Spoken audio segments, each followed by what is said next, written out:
So I'm going to say, with all due respect to Gary Vee, "you're going to die" is not a framework. It's an Instagram meme.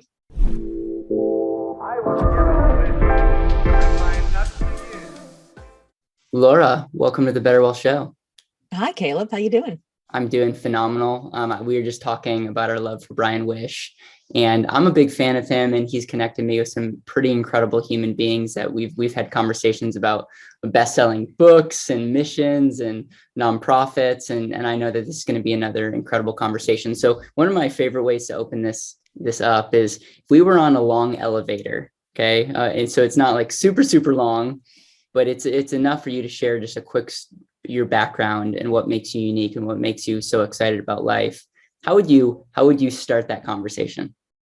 Well, I am a big fan of Clay A. Bear's perfect intro, which has me tell people, my name is Laura Gassner Otting, and I help people get unstuck.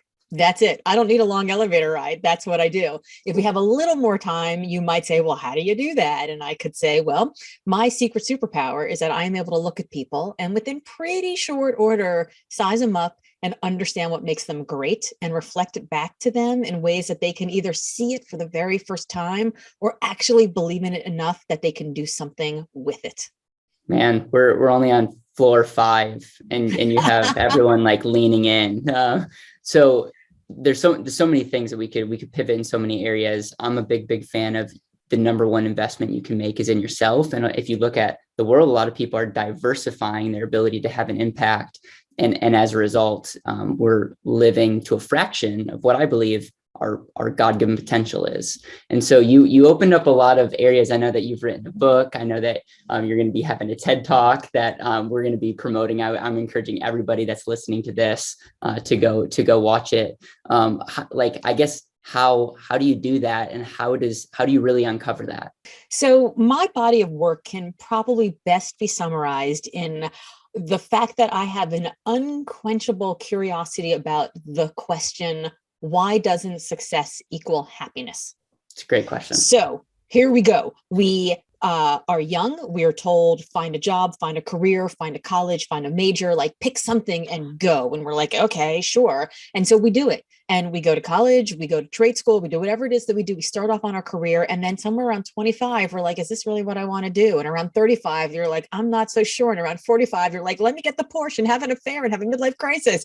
Because what happens is we create our path of success based on somebody else's definition. When we are asked to pick a major, pick a trade, pick a college, pick something, pick an internship, we do it based on a checklist that goes something like, how prestigious is the job? Are you inspired by the leader? How much money are you going to make? How many skills will you pick up? How broad is the impact? Where is the job located? What are the benefits, right? It's this whole checklist.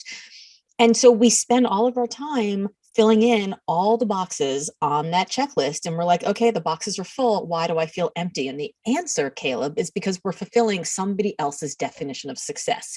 And so I spent 20 years doing executive search. I was hired by my clients to find and recruit away on their behalf some of the most successful people in the world, which on its face sounds like a hard job, except I was helped by the fact that despite all this success, which is why I was calling them, they weren't very happy, which is why they were calling me back. And I became fascinated by that question. Why doesn't success equal happiness? And then I started looking at my own career and I was like, well, I dropped out of law school. I joined a presidential campaign. I ended up in the White House. I left that White House midway through the first administration. Nobody does that. I went to a marquee executive search firm.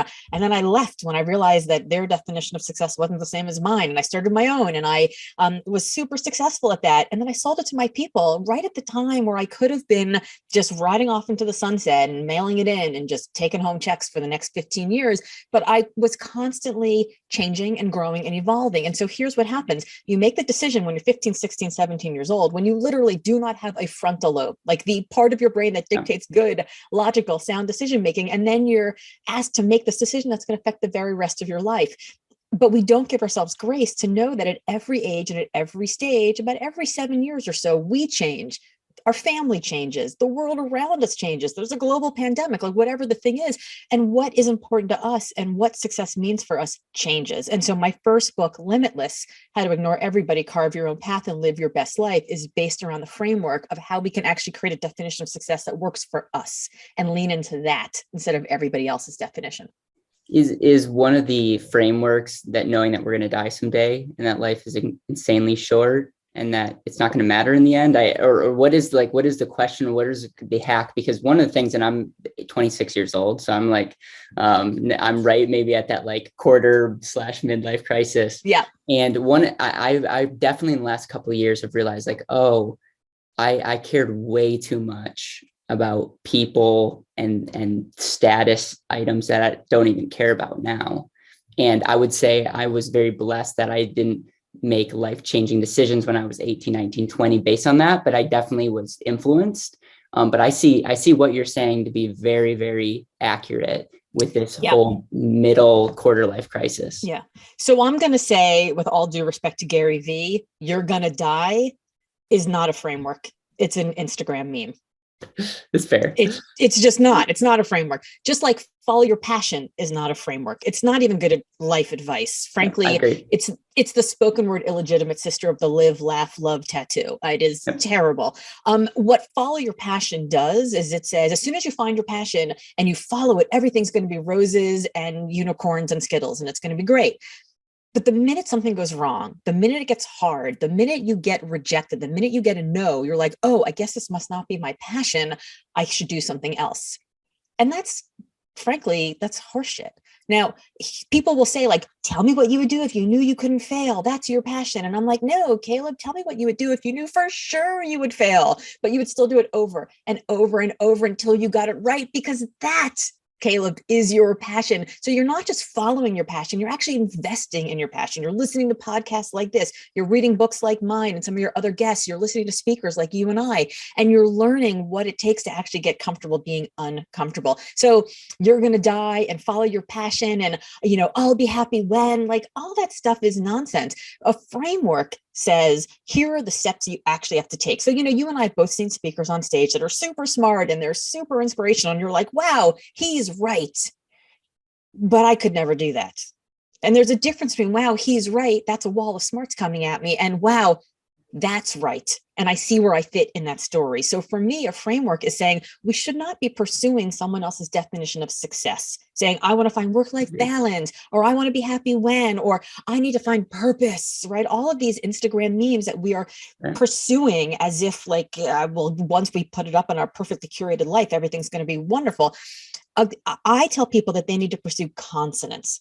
So consonance, we know what dissonance is, right? This like cacophony and organ failure, rejection of where you are, you just can't do it anymore. But consonance is alignment, it's flow. It's when the best of what you do is being called upon to solve a problem you actually care about solving. And you're being rewarded for solving that problem in some way that's meaningful to you. It might be money. It might be a way that you're manifesting your values. It may be that you're getting great mentorship, right? There's all kinds of ways to be rewarded for something. It's basically when what you do matches who you are. And what I learned from 20 years of recruiting and interviewing thousands of people at the top of their game, that consonance is made up of 4 things. See, this is where you get a framework, right? I love this. 4 I love things. this. Okay. First is calling. Calling is that purpose that you have, right? It's the gravitational force that gets you out of bed in the morning. It's the thing that you want to do more than anything else. Maybe it's a societal ill that you wish to solve. Maybe it's a business that you want to build. Maybe it's a family that you want to nurture, right? There is a thing, there's a reason why you do what you do. And again, that's going to change throughout your life. We think we have one calling. This is my calling. I was called to do this. No, you're called to do lots of different things. Life is really long. And yeah, you are going to die, but you have a lot of time between now and then. So number 1, calling. Number 2, connection. Does the work you're doing actually get you closer to that calling or further from that calling? What's on your calendar? What's on your to-do list? What's in your email box? If all the things in your calendar, your to-do list, and your email box are meaningful to someone else, they're probably not meaningful to you. So how do you figure out what to say yes to and what to say no to? It may be that you don't think you have any connection, but what you're missing is actual sight lines into how the work you're doing actually impacts the bottom line or the cause that you want to solve. And that's just a matter of asking questions. But it's really like, if you didn't show up to work tomorrow, would anybody notice? Would anybody care? Like, does the work you do even matter?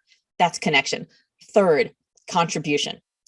How does this work contribute to the life that you want to live, the lifestyle you'd like to enjoy, the flexibility that you want to have, the way that you want to manifest your values on a daily basis, the career trajectory that you're looking to build for yourself, how fast you want to grow, how far you want to go? How does this work contribute to the life that you want to live? And then lastly is control. How much control do you have? How much personal agency do you have over how much this work connects to that calling? And how much does it contribute to your life? Do you have a say in the projects to which you're assigned, the clients that you get handed, the metrics by which your work is being measured, right? Do you have any control over where you do your work, how you do your work, when you do your work, and how much of it do you need? And here's the thing, Caleb, your definition is going to be different than mine. Right. But your definition is also going to be different today than your definition was 10 years ago. And it's going to be different than your definition is going to be 10 years from now. So it may be that you're like, you know what?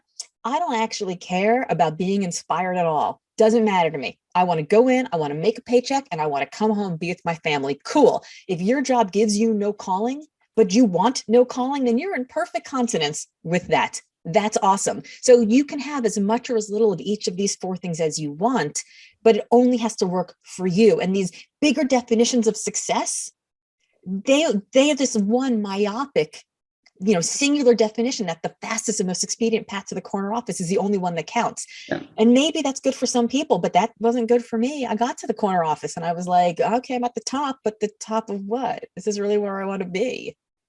What did you violate? Did you violate your calling early on? Because you never asked yourself, or out of the 4 C's, what was the thing that was lacking before you had your epiphany?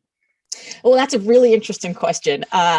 I was not manifesting my values in a way that was meaningful to me. So I was working in executive search. I was at this marquee firm, the best in the business, doing specifically nonprofit university foundation, advocacy organization, CEO positions. And I would sit in the office, looking out over, my clients' shoulders at the beautiful park in the background. And I was like, yeah, I'm going to make my numbers this month. Cool. Awesome. I'm making my nut this quarter. I'm going to get the bonus. Except that I didn't, because my clients would notice that I wasn't actually focused on their problem, which is, feeding the poor or curing cancer or creating opportunities for the disenfranchised. I was worrying about my problem, which is that I needed to make my numbers. And so I lost the relationship. I lost the trust. I didn't make the sale. I didn't make my numbers. And what I realized was that I went to that firm thinking that I was one of the good guys. I was curing cancer. I was feeding the poor. I was creating opportunities. I was on the same side of the table as my clients, except my clients would look at me on the other side of the table and they would see the invisible profit and loss statement of my firm in between us. And when I realized that my boss was thinking profits first, mission second, and in my mind, I was thinking mission first, profits second, it was untenable to me. So I marched into his office one day, like Jerry Maguire style, and I was like, here's a better way. And he was like, there's the door. And basically he said, you're welcome to stay and keep doing things my way. And I've been doing this way for 20 years. So, I know it works. Or you can leave if you don't think it's working. And once I realized I wasn't part of the solution, that left me in only one place, Caleb, which was that I was part of the problem. And I couldn't be part of the problem for the very clients that I had come to serve. Yeah. So I left, and I left with the idea that I was going to create a firm that was going to put my clients' missions first. And the profits would come. And it turns out I actually made more money doing that. Crazy how that happens, isn't it? Crazy how that happens. And here's the thing, I think if you're an entrepreneur, and if you're an entrepreneur listening to this, I think that you need to make decisions in your business and in your life based on prioritizing 3 things. Number 1, maximizing profitability. Number 2, maximizing impact in the world, right? Number 3, maximizing your own personal freedom and flexibility. And I'll give you 2 of the 3. You can make every single decision prioritizing 2 of those 3 things, but you can't prioritize all 3. That's impossible. So I chose to maximize personal freedom and flexibility because I was 11 months pregnant when I walked into that boss's office. So, I had my first child 6 weeks She was later. on the way out. Yeah. Yeah, literally. Both me and the baby were leaving at the same time, different exits. And pro tip, don't do that. Don't start a business when you're crowning. It's probably the first time in the history of your show somebody said the word crowning. Apologize if anyone's clutching their pearls. But pro tip, don't do that. But here's the thing. I wanted to maximize personal freedom and flexibility. I also wanted to maximize impact for my clients. There was a reason why I was doing this work for this particular set of clients and not Hilton hotel chains or Coca-Cola. There was a reason I was doing that. And I figured, number three, if I did the work well, the profits would come. Correct. And it turns out that it did. I ended up making more money. I ended up making more money over the course of 15 years that I ran that company every single year, year over year. We grew 100% every year. And I made more money in the sale than I would have if I had maximizing profitability, even in the sale of the business. So I think as an entrepreneur, you have to decide what matters to you, and it can change, right? Like you can decide for these 3 years, I'm going to prioritize, my personal freedom and flexibility. And then my kids are going to be in school. So now I can maximize profitability and I can go hard, but you can't switch every day and every week. And you're saying it is okay to choose for a season to go all in on profitability. Like your ex-boss, he was in alignment to what he wanted to do. Oh, here's the deal. If your purpose in life is to cure cancer, that's awesome. I am so glad that you're on this planet. If your purpose in life is to be home every day at 6 o'clock and have dinner with your family, that's awesome too. If your purpose in life is to buy a Maserati and a beach house, then that's also awesome. But we get in this place, and look, I spent 20 years doing this work for mission-driven organizations. So I feel like I'm an unimpeachable source on the sentence that I'm about to say. Your purpose does not have to have the words lofty or higher in front of it for it to be valuable. Nobody is standing at the gates of heaven with like an abacus and a clipboard counting up your good deeds. If what you care about is making a lot of money, maybe you want to get your family out of debt. Maybe you want to, have 16 houses. I don't know. Maybe you actually are somebody who's able to make a lot of money, and your best use is to make a lot of money and then write a check to that organization that's curing cancer instead of going and working at the organization that's curing cancer and hoping that you get a donation. Yeah. You're someone I could talk to all day, because this is you're really talking about the root of, I think, the foundation of what people are going to build their lives off of. Yes. And it would be a shame, and because I'm in the wealth space, it would be a shame to try to help somebody, but they not being clear about where they want to go. So a couple examples of this is like, if you want to get to where if you want to go to somewhere, you got to know where you want to go first, but then you could walk there, you could drive there, you could fly there. So a lot of times we're talking about efficiency, but we're not clear on where we want to go. That's an example that happens a lot in our space. Now, I want to ask you this. You talk about, you kind of throw out this, like, everyone talks about follow your passion, which I also think is not very practical and misleading, because really the question is like, how do you follow your passion? But then you also talk about calling, and then you've used calling and passion as kind of like words that you've exchanged. So my question to you is, that's great. I'm pretty clear on what I want to do, and it's given me a ton of clarity and confidence. And it sounds like you have that for yourself. If someone's listening to this or watching this and saying, okay, how in the world do I figure out my passion, my calling? Like, I desperately want that. Mm-hmm. What is a question? Because one of my questions, and it's not perfect, and this is where I want to ask you, is if money wasn't an issue, like if it didn't matter, like what would you find yourself doing? And people then say travel. And then I'm like, okay, when you travel a couple months and that gets old, like, and I try to get deeper, but I don't have the perfect question. I'm wondering if you do. Yeah. So, the way to go deeper with that in particular, say, okay, well, what is it about travel that you like? It's exploring new places. It's the logistics of figuring out the puzzle. It's trying new food. It's meeting new people, right? What are the particular things that you like? Like, I love figuring out the puzzle of the logistics. I love trying new foods. I love going to new places. I don't necessarily love like making small talk with lots of random people. Right. It's not my thing, right? So like some other people might say, I love talking to all the different people, but I'm a little finicky with food, right? Like there's a reason why people like that. So uncovering that, okay, you like logistics, you like puzzles, maybe you'll be interested in working in supply chain, right? There's so many things that you can say, well, these interests, these joys, these skill sets, right? Figure out what causes you joy, where you pay attention. But the way that I usually like to ask people about it is I like to ask them about their fundamental state of leadership. And so there was an article written many, many years ago, maybe 20, 25 years ago, by Robert Quinn in the Harvard Business Review, where he writes about your fundamental state of leadership. And the fundamental state of leadership, Caleb, is who are you when you are the very best version of yourself? You are making it rain. You are crushing a deal. You are on stage getting a standing ovation. You are, making the big presentation to the boss. Or maybe you're in the back room working on that spreadsheet. You're putting the presentation together. Maybe you're helping a colleague or a friend or a loved one through a very difficult moment in private, right? It doesn't matter if it's public, private, loud, quiet, doesn't matter. It just means that it's the moment where you feel like you are firing on all cylinders, right? Like I said earlier, everything that you do, the best of what you do is being called upon to solve a problem at hand, and you are rewarded for that, solving that problem in a way that you appreciate. Who are you in that moment? Because the odds are that that's probably where you're going to find your passion. That's the thing that turns you on. That's the thing that excites you. That's the thing that gets all of your brain to fire up. So figure out who you are in that moment, and then you craft a career that gives you more rather than less of those moments. Love it. Are you a fan of any like personality test or a self-awareness frameworks? I'm a big framework person, as I've been asking. Like, yes. Is there any area that can help you go deeper, or is it just one of those things where like you've asked so many good questions, and if someone actually re-listens to this and answers, you're gonna figure out pretty quickly what that calling in, and then you can self-audit and say, okay, connection, like how I'm contributing, like how is this adding up? And because if you don't have the first one, it's hard to do an audit. Yes. So I will tell you that I'm actually not that huge of a fan of personality tests. And that does stem from 2 decades in executive search, where my clients would always say, well, have you had the candidate take a personality test? And I was like, no. Are you going to take a personality test? And they're like, well, why should we take one? And I'm like, well, if you know that they're an INP7 whatever, and you don't know who you are, then how are you going to figure, like, it doesn't make any sense. Like you don't know how you're going to work with them.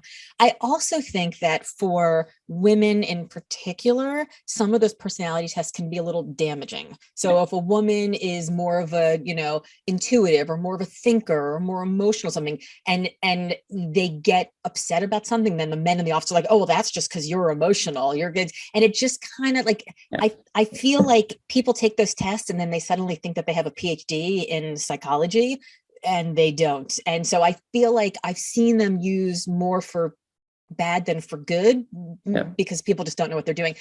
However, I do happen to have my own test.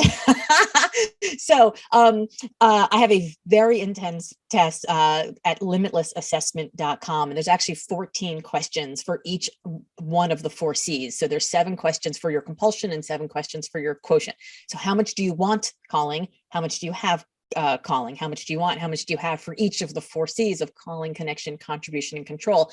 Because again, as I said, if you don't want calling in your life, then, and you don't have any, then awesome, you are in consonance with what you have. So I would encourage people who are like, I'm not really sure where to start. The test takes about 20 minutes. It's kind of intense, but for people who've been listening for the last 25 minutes, I'm kind of intense. It's your life. You should take it kind of intensely, because you are going to die. Thank you, Gary V. Right? Like, we should take our lives fairly seriously. So it takes a little bit of time, but at the end you will get a fairly long PDF that tells you exactly what you need to do and what the next steps are to get more of calling, connection, contribution, or control in your life. See, I love interviews like this. Normally I'm just interviewing money nerds that are telling us about certain like how real estate works, or rare earth metals, or the internal rate of return of an investment. And I love this, because at the end of the day, you're talking with confidence, and it's because of confidence and conviction, and it's just so super, super fun. So thank you. Yeah. Thank you I don't know a thing about NFTs, or Bitcoin, but I can absolutely tell you how to, change your career to make your life a whole lot better. How do you think this relates to the wealth space? Because it's interesting. My definition of wealth is not resources, because I wouldn't trade places with Warren Buffett. No way. So I'm valuing my life more than $100 billion if you take that definition. But I look at it more from like relationships, times, talents, and resources do matter when it comes to the wealth equation. What is your definition of wealth? And then what have you learned in your journey to say, like, hey, if you follow some of these tips or hacks, you're going to have a better time with this whole wealth game. I don't know how much you get involved in this subject, but this is a lot of people listening to this are entrepreneurs, are investors that are into just trying to wealth hack and trying to live a better life, being better stewards of their resources. Yeah. I mean, for me, I would define wealth as having the 2 things. Number one, having the luxury, the freedom, the privilege of being able to make decisions that you want to make, right? So, it doesn't have to be FU money, but, maybe F off money. So Yep. I think having a little bit of cushion so that every decision isn't, am I going to be able to put, dinner on the table next week? I think that certainly the luxury of choice, I would say, is part of wealth. But I think a bigger piece of it for me is probably confidence in decision making. So do you feel like if you're going to take a risk, whether it's a risk in your finances or a risk in your career or a risk in where you advise your kid to go to college or a risk in whether you're going to eat that 2-day old sushi or not, right? Like, do you have confidence in the decisions that you're making? So do you have access to the resources, the networks, the knowledge, the levers that you need to be able to have a full enough data set? Because we never have a full data set, but a full enough data set to make a decision. And do you know what plan A will be if it works out? And do you know what plan B will be if it doesn't? So we had this idea that failure is finale. Like, as soon as I fail, everything's going to be terrible. It's the end of the world. I'm done. And I gave this speech once, and there was literally an astronaut in the front row, and I was like, failure is not finale, it's fulcrum, except for you, sir. But for everybody else in the audience, right? Like, for you, it would definitely be finale. But for the rest of us, failure is really the place where you learn and you iterate and you change and you grow and you innovate, unless you don't have that privilege and that luxury of choices, right? So do you have the confidence to know that if things go south, right, if everything goes sideways, do you have a way to have a plan B?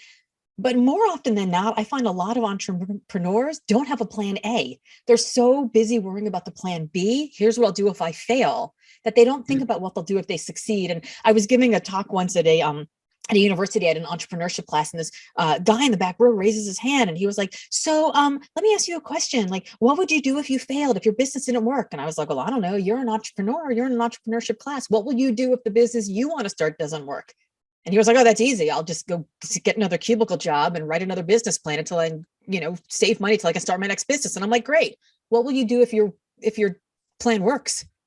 And he just like looked at me like he never thought of that before. And I think so many entrepreneurs find themselves in this non-wealthy mindset, in this non-wealthy space, because they're so busy planning for what if it goes wrong, that they didn't think, if it goes well, what will I do? How will I hire more staff? How will I grow? How will I scale? What will the next step be? And that's actually going to be the subject of my next book, Wonder Hell, which is about this moment when you're like, oh my God, it's working. It's amazing. Thank God. It's amazing. It's great. It's wonderful. And also, I've never been so exhausted and full of stress and anxiety and uncertainty in my entire life. It's actually kind of hell. I thought success was going to make everything easier, but it's actually created a faster pace and bigger goals and a bigger hunger. And oh no, I'm in wonder hell. What do I do? So I think those are the ways that I would define wealth.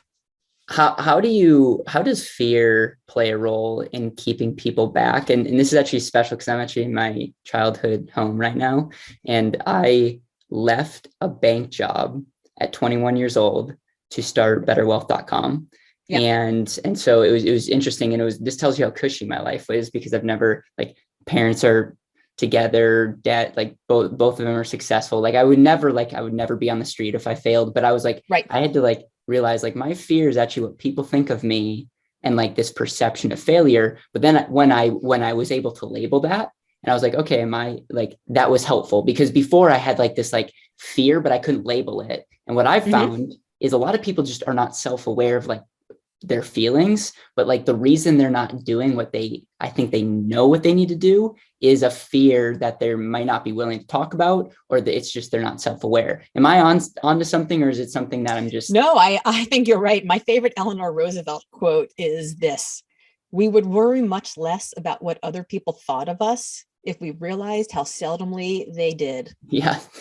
Yeah, 100%. Nobody is paying attention. So there's this, we all have this imposter syndrome worry, right? And there's a name for it. I can't remember off the top of my head right now, but it's there's actually a thing that happens when you have imposter syndrome. So you try to act all big and confident. And I'm like, oh, Caleb seems really confident. I guess I should act all big and confident. And then you're like, oh, Laura seems really big and confident. Maybe I'll act even bigger and more confident. And then you act even bigger and more confident. So then I do it again. And the two of us are in this like vicious cycle where we're just lying to ourselves and each other. And if we just were like, I don't know what the hell I'm doing, and you're like, neither do I, let's figure it out together, we could actually go farther together. And I would say that for me, you know, my very first job, like a grown-up job, was working in the White House, as I mentioned earlier. And I walked into the White House and I was not one of the best and brightest.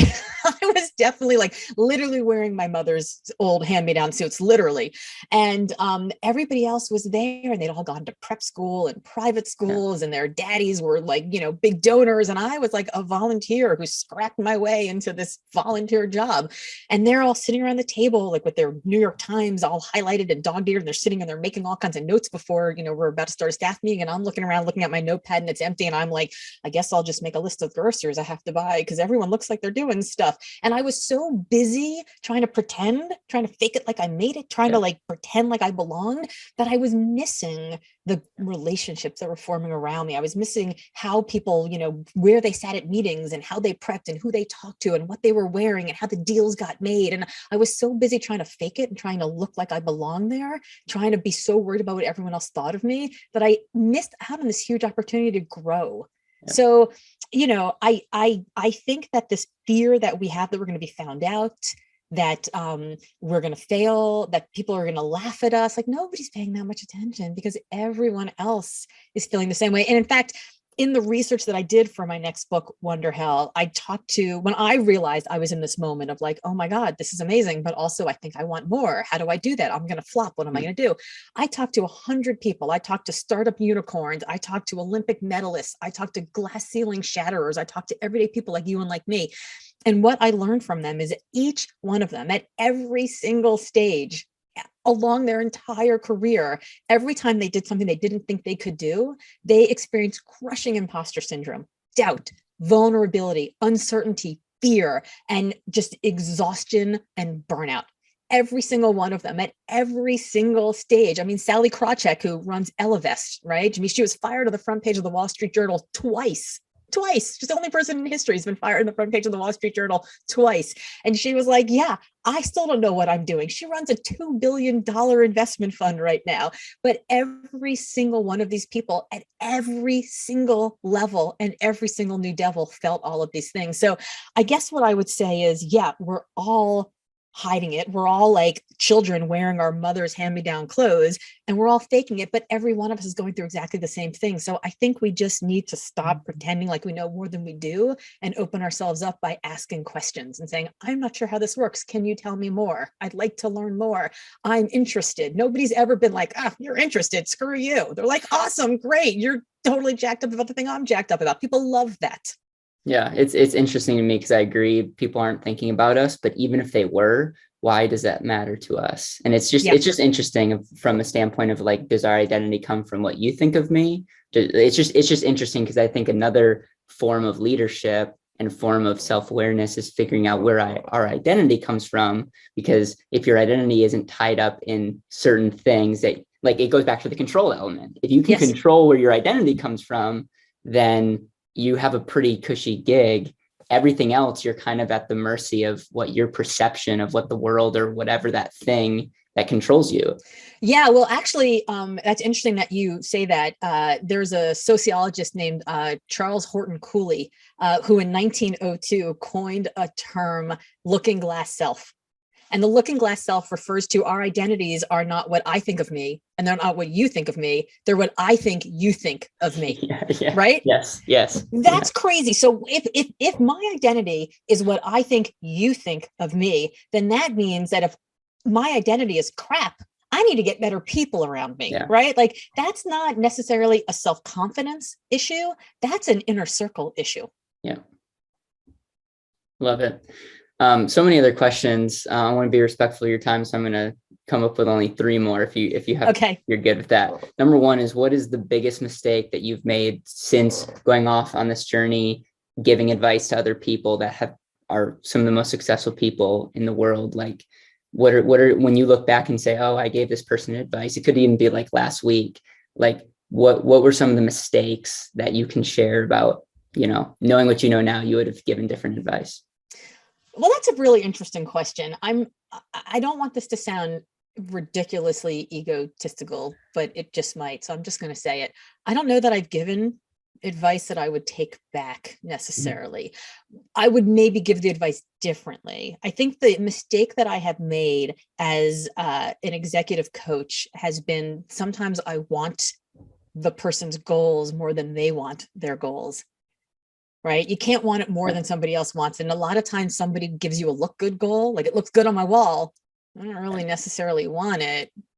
And then you spend a lot of time and a lot of energy pushing them towards a goal that they're not as hungry for as you. And you can't be insatiably hungry for someone else's goals in your own life. And your clients certainly aren't going to be insatiably hungry for goals if they're not their own. So I think it's not that I've given bad advice. I think I've miscalculated the person's hunger for the advice. Got it. Appreciate you sharing that. Second is around politics. What in the world's going on? Is there a solution? Would you ever run? Do you ever what frustrates me is we have some talented, incredible people in the United States that are amazing communicators. And I don't know if people just don't take communication class or whatnot, but I just don't understand. And as someone, I was just in DC 2 weeks ago and wanting to get more involved in politics.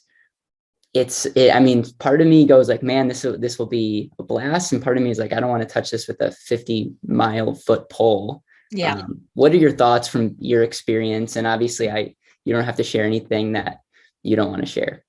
No, I mean, I mean, Ann Coulter has trolled me all over Twitter for my politics. Like at this point, I'm not shy.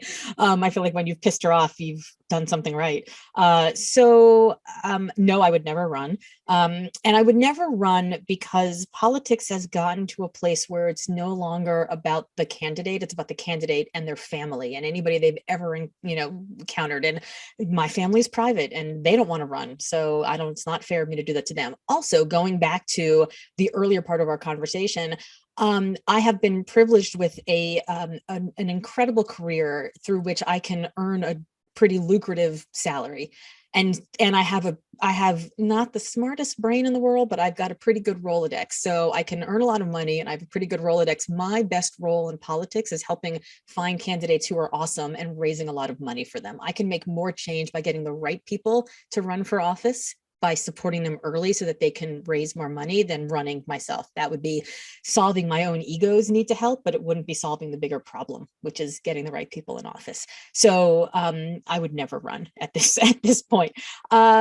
What needs to be done is for people like you to run, is for people who actually are invested and excited and want to make a difference and who are thoughtful and curious and interested in the world, and talk to people of all different walks of life. I'm obviously squarely on one side of the aisle, but I do also support a nonprofit that finds veterans and helps them run on both sides of the aisle. Because my thinking is, if you are a veteran, you have already shown a predisposition to serve your country before your party. And I know we're going to have people on both sides of the aisle, so we might as well have better versions of both of them.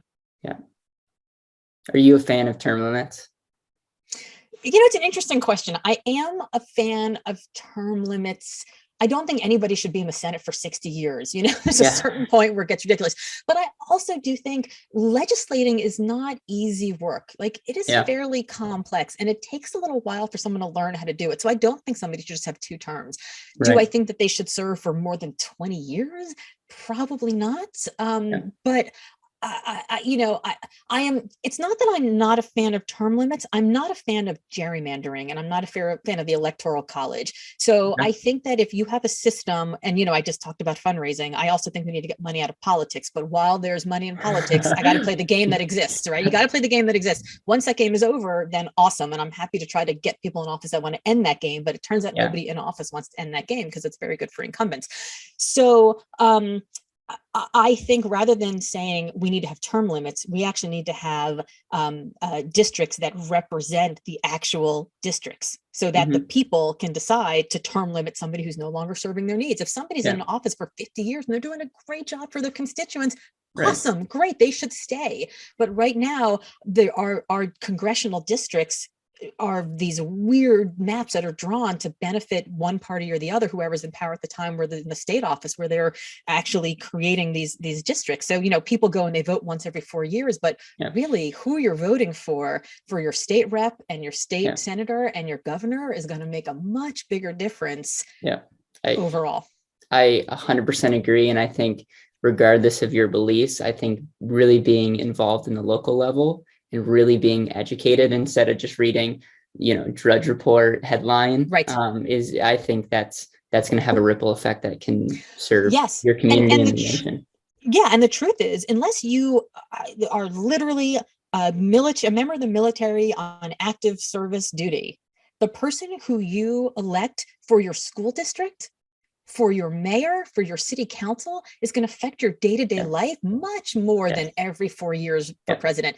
And by the way, where do you think the pipeline of talent comes from? It comes from your local. So if you're worrying about your taxes and the tax levy and what's happening to your streets and is your community safe, it's your local, it's the local people. You should be voting for dog catcher. You should vote for everyone. I'm excited for my last question, and it's the legacy question, which goes like this: if this is your last day on earth and you can't give away your TED Talk, your book, this podcast, anything that you've ever done, you just have one conversation with the people that you love, what are you going to make sure to cover and highlight in that conversation? Oh gosh. It would be my husband and my children, of course. And I think I would tell them that my life was better because they were in it. Wow. And that I would hope that they continue to live their life in a way that gives that gift to everyone they encounter. You're a ball of energy. You're an encouragement. You're a light. And now I'm crying. But it's very it's interesting because that legacy question, one of the things that I try to encourage people to do is think with the end in mind, not the whole Gary Vee, you're going to die, but it's we got one life, and it's fun to meet people that are doing their calling, that are contributing, that are controlling their elements and using that to give. And so thank you for giving of your time. I want to be a promoter of what you're up to. We'll put a link to your TED Talk, your book, your personality test, even though you hate personality tests, but this is going to be it's the investment in someone who really wants to be self-aware. Is there anything else that we can push people to, and how can the Better Wealth community support what you're up to in the world? Yeah. I would just say, look, my name's Laura Gassner Otting. All my friends call me LGO. So you can find me at Hey LGO on all the socials, and heylgo.com will get you to my website. I send out a newsletter every Tuesday that I call Hello Tuesday, and it's about the things that I know to be true. So you can check that out. You can pick up Limitless, How to Ignore Everybody, Carve Your Own Path and Live Your Best Life, anywhere fine books are sold. And my newest TEDx on Wonder Hell is going to be all about my next book, Wonder Hell, and you can learn more about that at wonderhell.com. Thank you. You're beautiful on the inside and out, and it's an honor to meet you. And so thank you for all that you do. Well, thank you so much, Caleb.